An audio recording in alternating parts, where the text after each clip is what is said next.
At this point in time, I was also starting to get involved with a well-known player who was about my age, and I met him through the server. And I'm sure a lot of you guys will know who this particular individual is, but for privacy reasons and to avoid public shaming and such, I'm going to refer to him as Hey.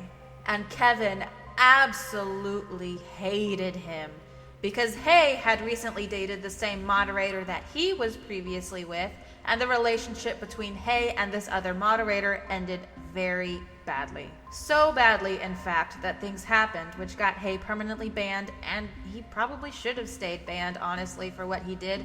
But by this time, he was also friends with Hypixel, and after a short time, basically got a get-out-of-jail-free card.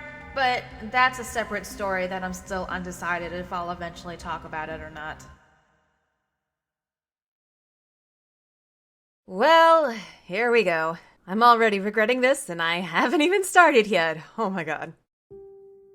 A few years ago, I posted that clip in a video discussing the former staff manager of the Hypixel network. I only briefly mentioned this other person who I nicknamed Hey because he wasn't the main focus of the video. And at the time, I wasn't sure if I wanted to tell the full story behind this individual for reasons that will become much more apparent as we go on. But people were curious about this mysterious individual. Very curious, in fact. Many even knew already who this person was, and that made them all the more eager to learn all the details and tidbits I hadn't already divulged. It surprised me because this particular story was so highly requested, possibly even more than the video about Kevin Cool. And I'll be honest, for a while, I was very adamant about refusing to talk about what really happened, despite still receiving questions about it. Even now, I'm still very conflicted. However, with the current situation going on in the world that's causing a severe lack of uploads on my part because I don't get to quarantine like most others, I feel like I owe you guys something that many of you have been wanting for quite some time. It's taken a couple years, but I think I'm finally ready to talk about it. This video is probably going to be pretty long, so it's going to be split into two separate sections so you can view whichever you're most interested in. The Hypixel server portion, or the more personal portion that has a lot more to do with myself, or both. So with that said, let's delve into the story of what happened with Pr0lin3, the rise and fall of a legend.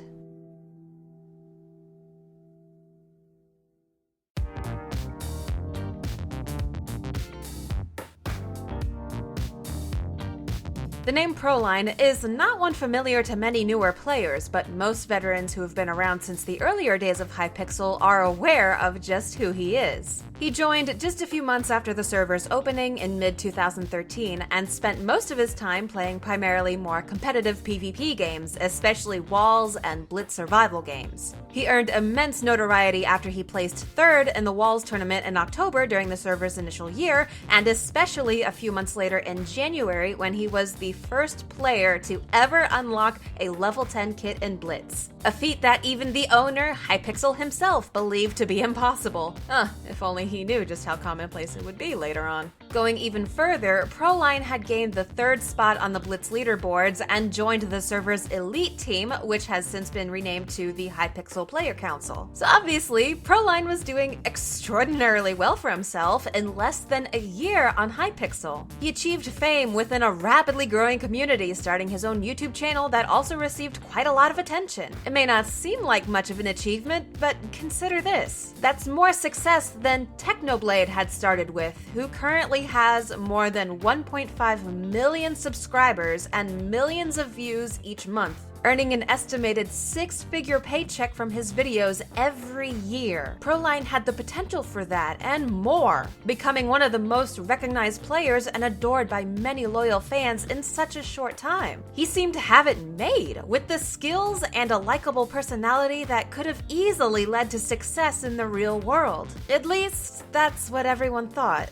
Going into summer 2014, things seemed to be going just as great for Pr0lin3 as they had been thus far. He even began began a serious relationship with a moderator at that time by the name of Flummox, the same mod that Kevin Cool had previously dated. But unfortunately, this would only end up being the beginning of the end for Pr0lin3. He later told me a lot about it, and without getting into too much detail, their relationship began to deteriorate quickly for reasons that are rather personal, and it's simply not my place to divulge that sort of information. But it definitely seemed to affect him in a very negative way. During the months of July and August, there were a handful of times where he had chosen to leave Hypixel and requested a permanent ban, giving the reason of wanting to focus on his personal life, only to have it undone and return to the server sometime afterwards. This culminated one day in mid-August. I presume Pr0lin3 had been angered by something in particular, and his relationship with Flummox was certainly at an end if it wasn't already, because he had posted her nude photos on the Hypixel forums. Now, it goes without saying that something like this is horrendous and inexcusable on so many levels. This wasn't just some random girl who had her pictures leaked, it was a moderator, someone who was meant to enforce rules and maintain a position of authority on a server. But that's the most minimum of problems. This is a player base mainly comprised of children and young teenagers being exposed to these images. And it still gets worse because I'm fairly sure that his ex-girlfriend did not permit him to post these images to the public. That makes this non-consensual pornography or revenge porn, which even back in 2014 was a felony in many places in the United States. Literally a crime. So he was exceedingly lucky. The worst that happened is he was banned across the entire Hypixel network. Allegedly, Kevin had also taken it upon himself to ban any players who had even viewed that thread, and I'm not sure how true that is, but knowing him and how fond he was of Flummox and wanting to protect her,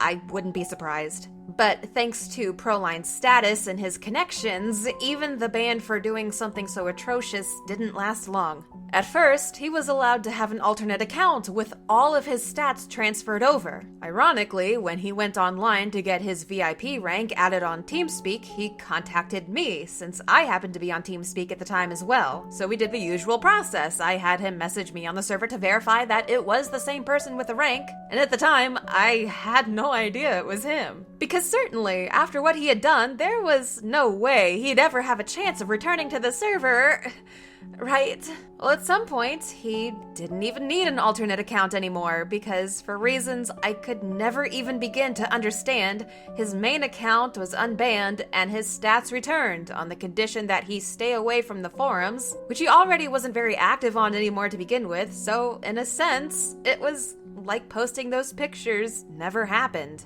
Shortly afterwards was when he and I got involved with each other, which I'll talk more about later, so fast forward a few months to December 2014, which saw the release of the brand new UHC champions on the server. And to say Pr0lin3 really got into the game, well, that would be a massive understatement. Of course, it wasn't anything new for him to focus on games that were more competitive than others, but he spent nearly every free moment grinding UHC with only the best teammates he could find. And he would refuse to play with anyone if he wasn't completely sure they would be able to help score another victory for him. Essentially becoming the embodiment of the word tryhard, quickly becoming one of the top UHC players. He was always the type to play to win, but this seemed very different.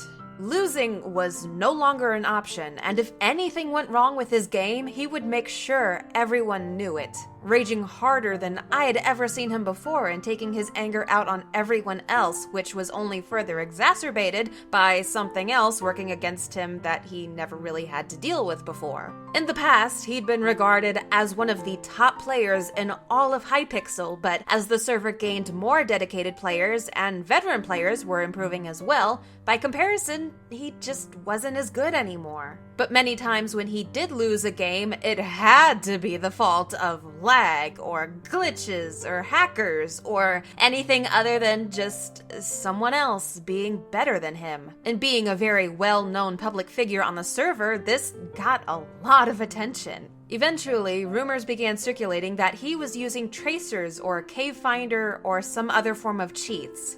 It started small, with just a few amount of people speculating, but it rapidly gained traction after a video was posted that had been secretly recorded by one of Pr0lin's longtime teammates that definitely seemed extremely suspicious.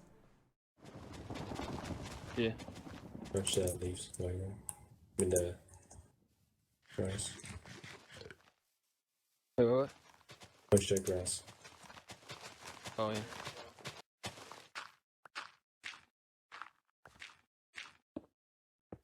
The lava somewhere. I don't know if it's above me.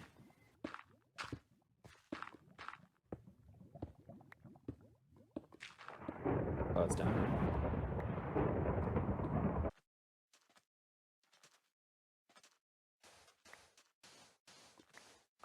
I have 27 gold. Here, lava. I don't know where it's at. Oh, just kidding. It's right here.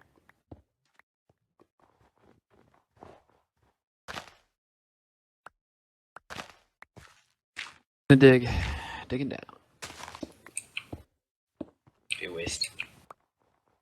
Oh, you're underground. Oh. Do you have like cave finder or something? No, I'm getting lava. I'm getting.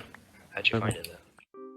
With this, the reputation he had so diligently built up was completely reversed. Rather than being admired and adored, he was now loathed and mocked by the community who had come to view him as a hypocrite for constantly raging so much against hackers while allegedly cheating himself. But was he actually cheating in UHC? Well, you don't have to take my word for it, of course. By this point, things between him and I had deteriorated quite a bit, and I never once played a single game of UHC with him. But fortunately, I was able to speak with someone who was asked to remain anonymous and has by far more insight than anyone on the situation as a frequent UHC team member of Pr0lin.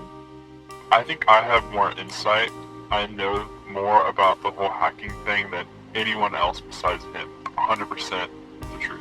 That Mitsuki video came out, and it honestly completely caught me by surprise. You know, I play with Pro so much, and like seeing this, I jokingly said, "Oh, do you have cave finder?" Because he kind of lava in kind of a weird way. Well, the whole time we played together, he had never really done anything suspicious ever.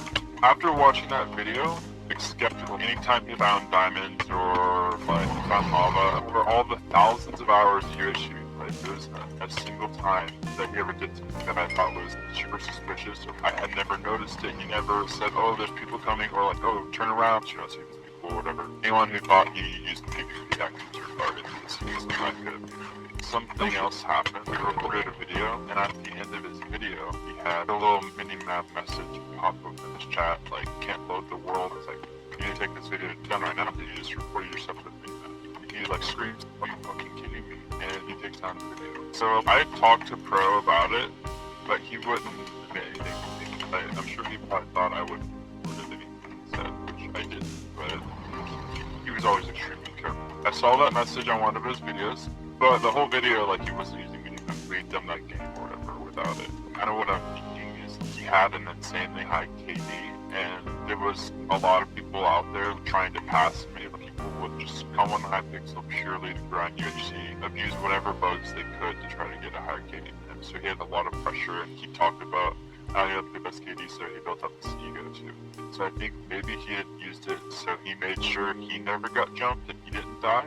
But we lost so many games of just like us getting jumped. We didn't know people were coming. So it never had any kind of game advantages. Maybe he used it for a little while, but it was never for us to win games. It's just so his KD would not go down. He got kind of a bad rep. I think that's why they didn't kind of want to quit. With this knowledge, there were many who relentlessly campaigned for him to receive some kind of punishment, but it never happened. His brother was also a moderator at the time, then later an admin, and now retired fairly recently, so people assumed Pr0lin was being protected when they believed he should have been banned. There was also one instance where he had, once again, expressed his rage in public chat after losing a game and being rude directly to the person he had lost to. Someone reported him, and I was online at the time, and I remember seeing his very first mute being issued.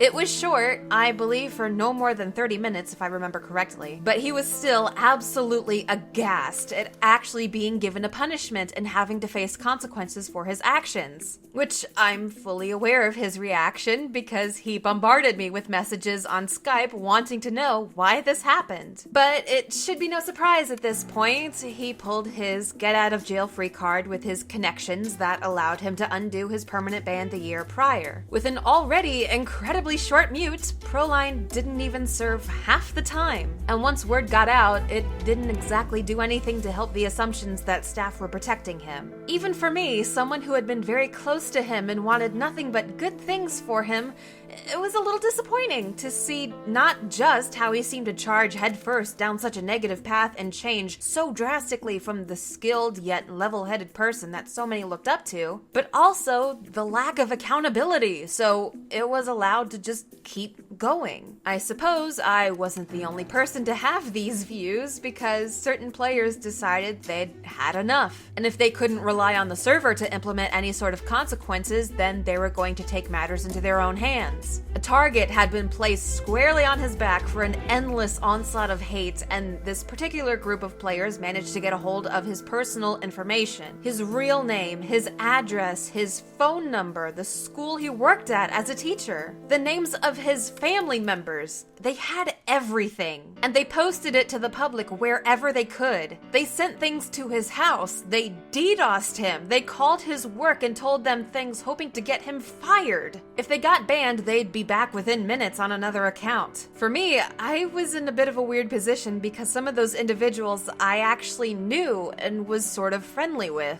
I don't remember if it was ever known specifically who had doxed Pr0lin and leaked not just his information, but his brother's as well, but I knew. In the back of my mind, I was fully aware I could have and probably should have put an end to it. Though I have no idea if anything I did would actually make a difference, but I'll admit, I didn't even really try. Instead, I took a step back and stayed out of it, watching everything that proceeded to unfold. By this point in time, things between Pr0lin and myself had gone so far downhill, so I don't know, maybe I was still bitter about it. Between that and believing there wasn't much I could do anyway, maybe I used that as an excuse to justify not doing anything. I don't know. Perhaps if I had stepped in, things could have been different. I have no idea. So with diminishing patience for the game and an immense amount of harassment, he deleted all his social media, his YouTube channel, his Twitch where he spent many hours streaming, and his Twitter.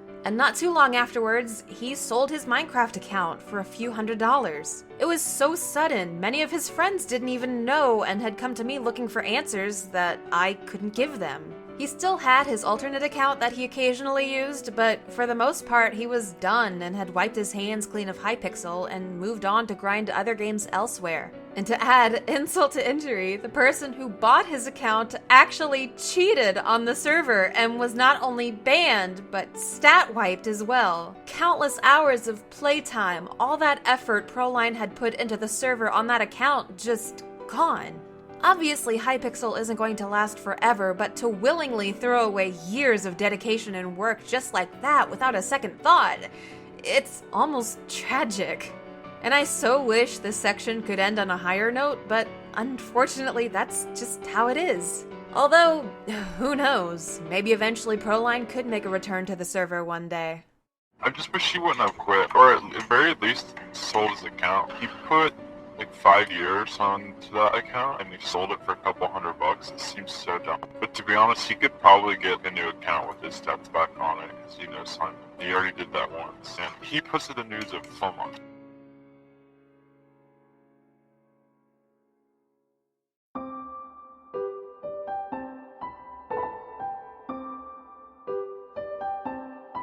So this was the part of the video that had me conflicted for so long because I was very unsure just how much I wanted to talk about. And I also didn't want it to seem like I'm just bitching on and on like an oh woe is me heartbroken teenager. I spent so long writing and rewriting this part that the previous section, you know, the one you literally just listened to, yeah, I recorded that last month.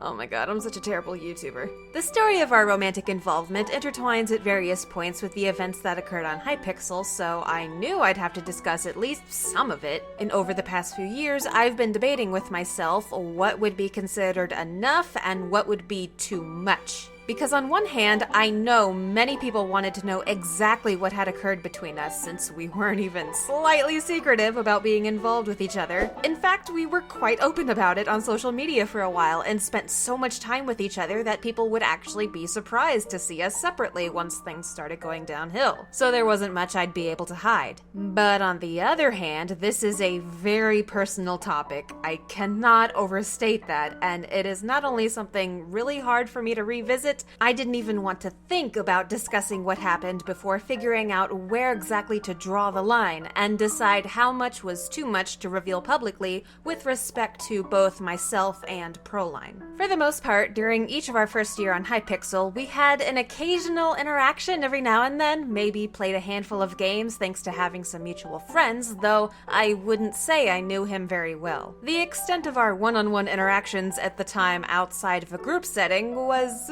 minimal at best, essentially not really anything at all. He later told me he'd been wanting to talk to me for a long time, but we were both in relationships at the time that ended during the summer. But then, on September 25th, 2014, just 10 days after my 21st birthday, he did finally reach out to me because I'd been dealing with some difficult personal situations and was venting on Twitter. So he messaged me asking if I needed someone to talk to. He wasn't the only one. There were several people, both ones I knew and was friends with, and others I'd never spoken to prior who had reached out to me. And I appreciated all of them, but most I sort of brushed off their offer of support, not wanting to burden anyone else with my bullshit, and instead chose to deal with my problems on my own, cause that's a healthy and intelligent choice to make. Yep.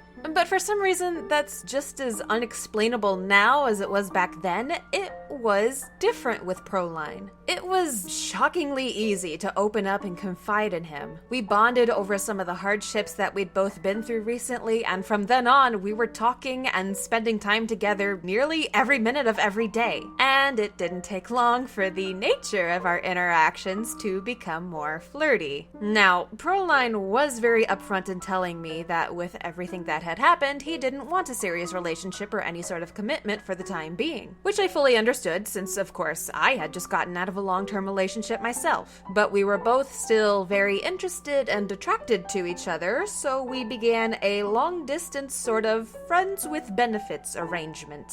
Which I am sure seems like an absurdly poor decision on my part, not only because friends with benefits situations never end well, like never ever never. Very unfortunate and ironic foreshadowing. Well, did it work for those people? No, it never does. I mean, these people somehow delude themselves into thinking it might, but...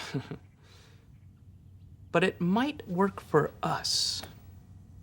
But especially because of what he did when his last relationship ended. And that did make me pretty nervous at first. It wasn't even like a significant amount of time had passed since he posted his ex-girlfriend's pictures. It had just happened the month before. Yes, I am a fucking idiot. You don't have to tell me. I already know. But he seemed genuinely remorseful for what he had done and promised he would never do anything like that ever again. Against my better judgment, and once again for reasons I can't really put into words, I believed him. I trusted him with everything I had, even with the fear in the back of my mind that it would eventually come back to bite me, and knowledge that it more than likely would. For the next month or so, we were pretty much inseparable, always playing games and hanging out on Skype, even texting each other every chance we got when he was at work or I was at school for college classes. We'd spend countless hours talking about anything and everything, just always wanting to be around the other person in some way and enjoying their presence. It's no wonder everyone assumed we were a serious couple because, in a way, we were kind of acting like one, both publicly and privately. But he was undoubtedly, irrefutably, without question, never officially my boyfriend, and I was not his girlfriend. We got very close, far closer than is probably normal for friends with benefits, and it happened so quickly. He could make me smile like no one else could. He was kind, he was funny, he was compassionate, he was supportive, he was caring, he was wonderful. And to absolutely no one's surprise, we'll get this out of the way now, yes, I was in love with him. Falling for him was something I neither expected nor really wanted at the time, honestly. I had dealt with enough heartbreak in recent times and didn't need or want more. Basically channeling Megara from Disney's Hercules. Unless you're dying to cry your heart out. Oh, no. I had one job and I fucking failed, though at the time, I didn't mind. It actually felt great to care for someone. I had something to look forward to in interacting with him every day. And it wasn't just a romantic interest. We got along so well, he essentially became my best friend. By then, I had never cared for anyone more than I did for him. Not a single person could even come close. Which, while he'd admitted to me he reciprocated some of those feelings and had thought about us being together as a serious couple many times, even going as far to say we were more than just friends with benefits, he still didn't want anything serious. Which was, There's an episode of How I Met Your Mother called Hooked, where we see our protagonist, Ted, pursuing this girl played by Carrie Underwood, who he is absolutely infatuated with, emphatically head over ass in love with this lady, and doing all sorts of extravagant things trying to make her happy. But despite the girl claiming she's quite interested in Ted romantically and thinks he's just such a swell guy, she repeatedly tells him that they cannot be together right now, stringing him along and leaving him on the hook, so to speak, hence the title of the episode, and letting him believe that eventually, one bright and glorious day in the future when the clouds part and the sun shines on the love they share, they could have a relationship. I bring this up, not just because I'll take any excuse I can to talk about this show, except the horrible awfulness that was season 9, but because, in a sense, that's how I'd felt with Pr0lin3, since it was a very similar situation. He always said he didn't want any sort of commitment that comes along with a typical relationship right now, even though he'd made it very apparent that he was thinking of me in that particular way. So I was still hopeful that something more could happen in the future, and in the meantime, I was very happy with how things were going between us. As long as that didn't change, I didn't care if I had to wait. It didn't matter how long it took, as long as nothing changed. Spoiler alert, it did absolutely change. After about a month of this going on, we had finally planned for me to come visit him for 2 weeks. I spent every single dime I had left and then some to go visit him because I had just quit my job that previous summer and wasn't working at the time. I'd even overdrafted my bank account and severely pissed off my father, but it was so worth it because we had such an amazing 2 weeks together. We were so happy just being around each other, going out to dinner, playing video games, listening to music, among some, adult activities. Please don't demonetize me, YouTube. It was incredibly surreal. I was on such a euphoric high that I felt like I would never come down from, and I rode that high all the way through our time spent together until it was time for me to return home. Though shortly afterwards, not only did I come off that high feeling, I came crashing back down to earth like a meteor. The time we were spending together had suddenly reduced drastically after our 2 weeks together because, in his words, it was difficult to go back to something long distance after being so close. And the analogy he used was like if a drug user was going from something like heroin to a less intense drug like pot. Which I understood in a sense. It was for sure an adjustment returning to normal being half a country away from each other, but the one thing I didn't want was for things to change. We played with some friends on a survival Minecraft server he made for a little while, which was fun, and I also recorded a very cringy video series for it, but it was very brief because shortly afterwards was when UHC Champions was released, with every free moment he had being poured into the game. With our time interacting with each other essentially coming to a screeching halt, it was hard to ignore the thought nagging at the back of my mind that this had been just a fling all along for him, or that he had just used me to temporarily feel better after what happened with his ex-girlfriend. This really got to me more than it should have. Because I know there was no commitment in this. I know he had no obligation to speak to me or hang out with me. I wasn't pushing for a relationship. I still fully understood that wasn't an option at the time. I just wanted to keep things how they were between us.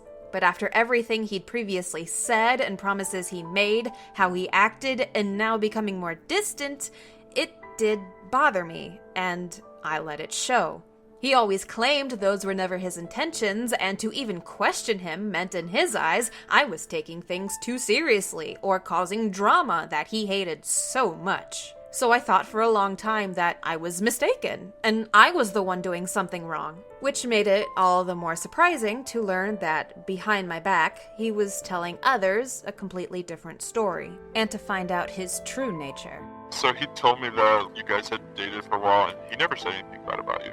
He even admitted that he didn't really put that much effort into trying to keep you guys going. But what I got from it, and I even told him this, is I felt like you had flown out there to see him, you put in all this effort, and he just kind of treated it as a fling. I think he was just kind of like, oh yeah, that's how I am, or some shit, or like, I just wanted to fuck. He described something along the lines, he drove you to the airport, like he wouldn't like give you any kind of confirmation of what was next, I guess. I think that was what really stuck out to me. I don't know how he lives with that, it just seemed kind of shitty to me. But there was definitely an investment there for you, and I think he kind of disregarded that. I saw that message on his video, which no one else saw, and I never told anyone about it. I defended Pro so hard and for so long. He's super manipulative, but also he's enjoyable. I don't know how he taught me to be so loyal to him. We were friends, but he never really did much for me. He has this weird thing about him where it's like super easy to be loyal to him. I'm sure you know. Being yelled at Pro is one of the scariest things ever in my life. Throughout the years of UFC we played, I was always very careful to not do anything stupid that would get him killed. If anything, I would be okay with dying so he wouldn't die, because I don't want to get pissed at me. But there was probably a dozen people over the years that we'd play like 20, 30 games with, and do something stupid, and he would obliterate them and scream at them, and then kick them, ban them from the TS, unfriend them, and then talk shit about them for like an hour. Just like so heavy pros and so heavy cons with him. No pun intended.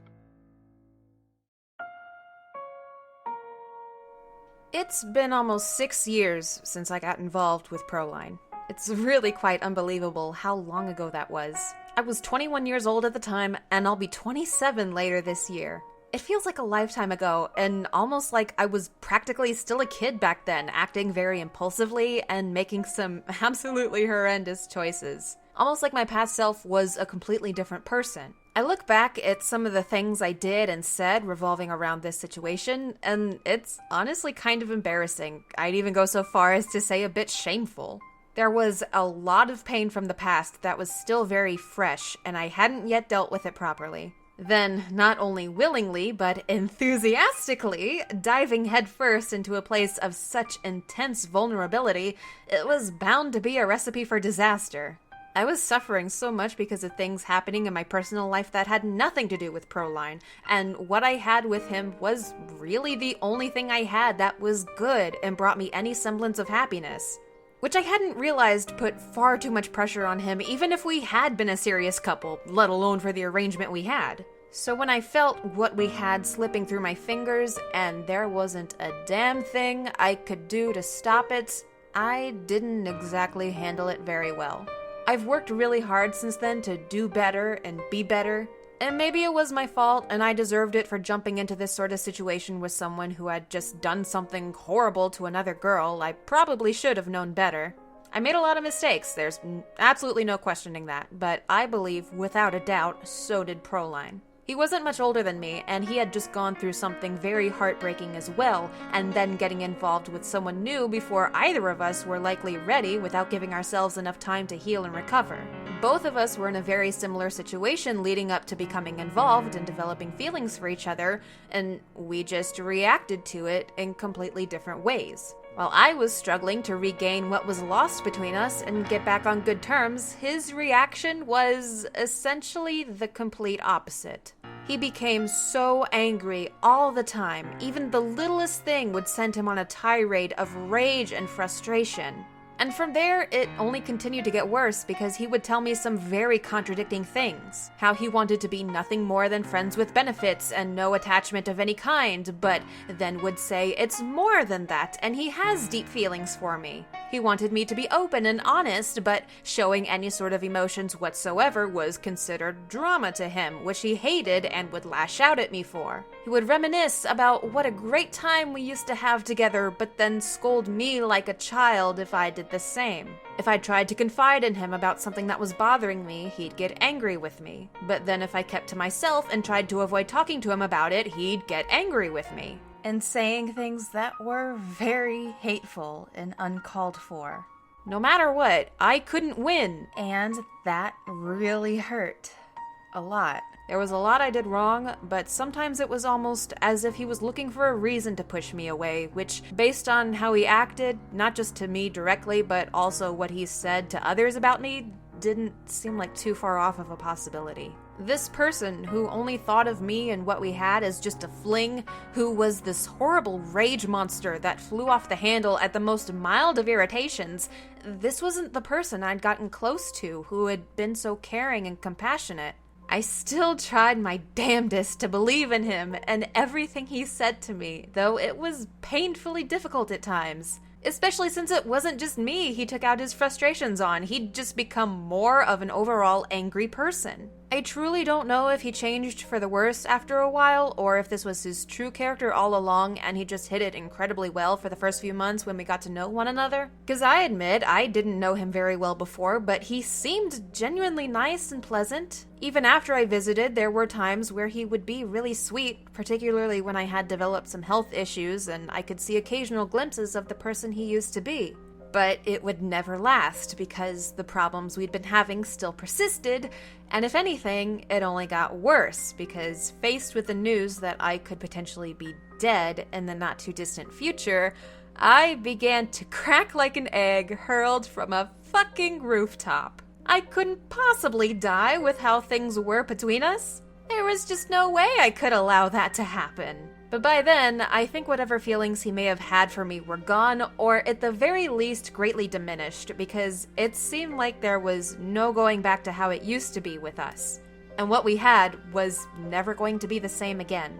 And that was absolutely devastating to me, and with this one bright spot of happiness I had being snatched away among everything else that was happening in my personal life that I was dealing with, I felt very overwhelmed, like I had no control over anything happening in my life, and I ended up falling into some very unhealthy and self-destructive tendencies. Pr0lin had gone from always so eager to spend time together and being such a comforting presence to brutally berating me, both privately and publicly, nearly every time we spoke, which was rather humiliating. To give you an idea of just how bad it was, when we first began talking, I had set a very specific text notification sound on my phone for just whenever he would send me messages. It was one of the more loud and shrill choices because, of course, I didn't want to miss any messages from him. But when our interactions became negative more often than not, I actually became afraid of hearing that sound. Because my initial reaction would be something along the lines of, "Oh, what is he going to yell at me for this time? How has he twisted whatever I've said into something negative that he'll use against me?" Over time, that particular sound had become synonymous with a lot of anxiety and stress and fear, to the point where just hearing it was very triggering for me. And I don't mean triggering like how the internet likes to use that word to mean a person getting so uppity over some non-issue. I mean it as the psychological term of a trigger being something that causes someone emotional distress from bringing forth feelings or memories that are associated with a traumatic experience. Because that's exactly what this had evolved into, after someone I cared so much for was essentially gaslighting me for so long, potentially maybe lying to me by saying this wasn't some meaningless fling while telling his friends something completely different, screaming at me and making me feel guilty for doing the same things he did, making me question my own sanity and blaming me for everything that went wrong with us, and feeling like I was absolutely worthless. That's what this notification sound became associated with. Even many months later, when our conversations had dwindled to maybe once every several months and I had turned off the notification sound long before then, I was at work one day, back when I still had a job in customer service, and someone's phone went off with that same chime. I instantly froze up and had to go into the break room because I'd started having a panic attack. I was hyperventilating and nearly fainted. One of my coworkers almost called 911 thinking I needed an ambulance because she had no idea what was happening and thought I was having a heart attack or something. All from one simple notification tone. Even now, just hearing it still kind of makes my breath hitch for a second and gets me feeling very uneasy. So for the most part, I began waiting until he would contact me to avoid annoying him, and as a result, we spoke very rarely. There was one period of time where I did text him first a couple times to check in and see how he was doing, but he then again accused me of starting drama just for texting first and wanting to say hello. So we didn't talk again for a long time after that.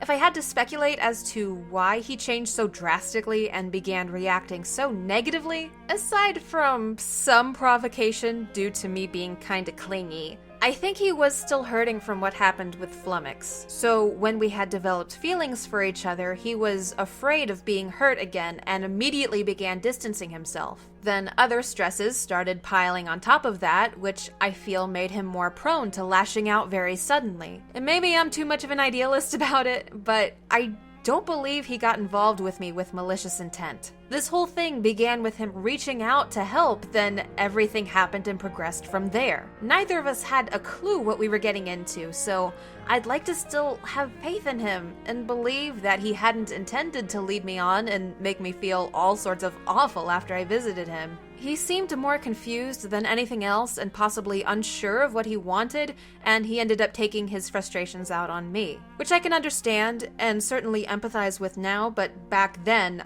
I wanted to be just as angry. I even wanted to hate him sometimes, though I still couldn't no matter how hard I tried. And I did absolutely try, much harder than I'd like to admit. That being said, with the inconsistencies between what he said to me, how he acted, and what he told others, it's hard to know what is the truth, so I could certainly be wrong. After he quit Hypixel, he seemed to mellow out just slightly, and some of our conversations, while still very infrequent, were much more pleasant than they had been. The last time I spoke with him, we had actually been floating the idea of moving in together, because he needed a roommate to help pay with rent, and I was trying to get out of what was, at the time, a bad living situation, so it seemed perfect. I wasn't even the one to prompt this idea, he did. In fact, I was extremely hesitant at first and told him it probably wouldn't be a good idea for us to live together because of how badly our interactions had gone in the past and wanting different things, not just from life in general, but also from each other. But then he talked about how much he enjoyed being around me and the time we spent together, that there were more feelings he had than just attraction, that I'm the only girl he's been romantically involved with who he's maintained contact with, so that makes me different and special.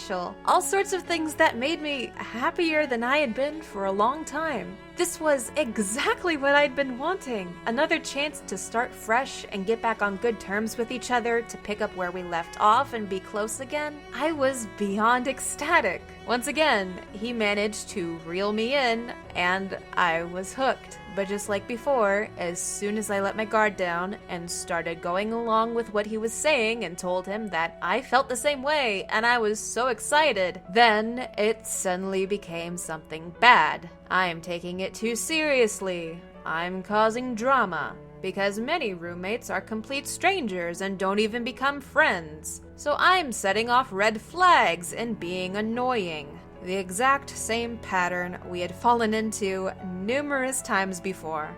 I'd gotten my hopes up thinking this time would be different with enough time gone by, but obviously I was wrong and I just didn't know what to say or what to do anymore.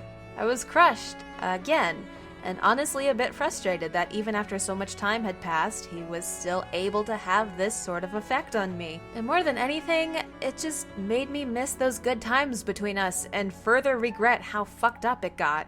It seemed like even if he felt something more for me, any sort of reciprocation on my part would only lead to more trouble. I didn't want that, Not for either of us, and especially not for him after everything he had to deal with because of me. So if whatever feelings I had were going to cause any negativity for him, then I figured maybe he'd be better off without me, even if that meant I had to give up what I wanted. So the next time he contacted me to move forward with our living arrangement plans, I told him I had changed my mind, and that was it. He and I haven't spoken since then.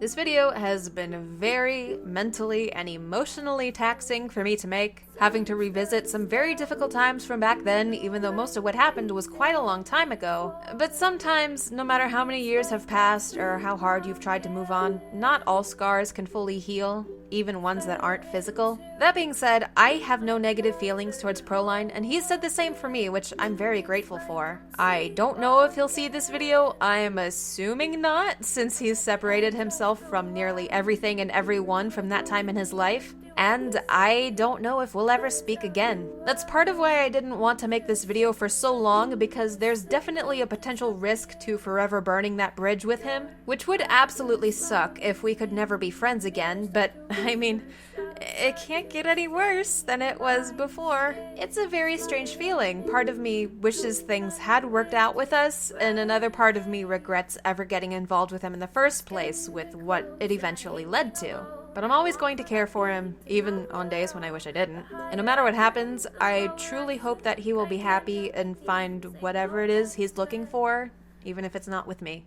Anyways, enough of the sappy bullshit. Moral of the story: don't date someone over a Minecraft server. It will never lead to good things. Trust me on that. Just don't do it. That's all I've got to say. I know this video has been requested for a long time, so I hope you guys enjoyed it. And it should go without saying, but please don't try to hunt down Pr0lin3 and harass him over anything. Don't harass anyone. That's just bad. I'm sure this doesn't apply to the, 95% of you who are awesome and decent human beings, but I wanted to mention just in case someone felt like being an asshole today. And at the time of recording this, I'm nearing 7,000 subscribers, so I guess this will also be a new milestone special to thank all of you for your support and encouragement, and especially your patience during these very trying times we are currently in. If you did enjoy this video, please leave a like and subscribe if you have not already. Links to my Discord server, social media, everything in the video description. Go follow me on all the things. Special thank you to my executive producer tier patrons, Emily and Doggy Zarbe. You guys are fantastic. I love your faces.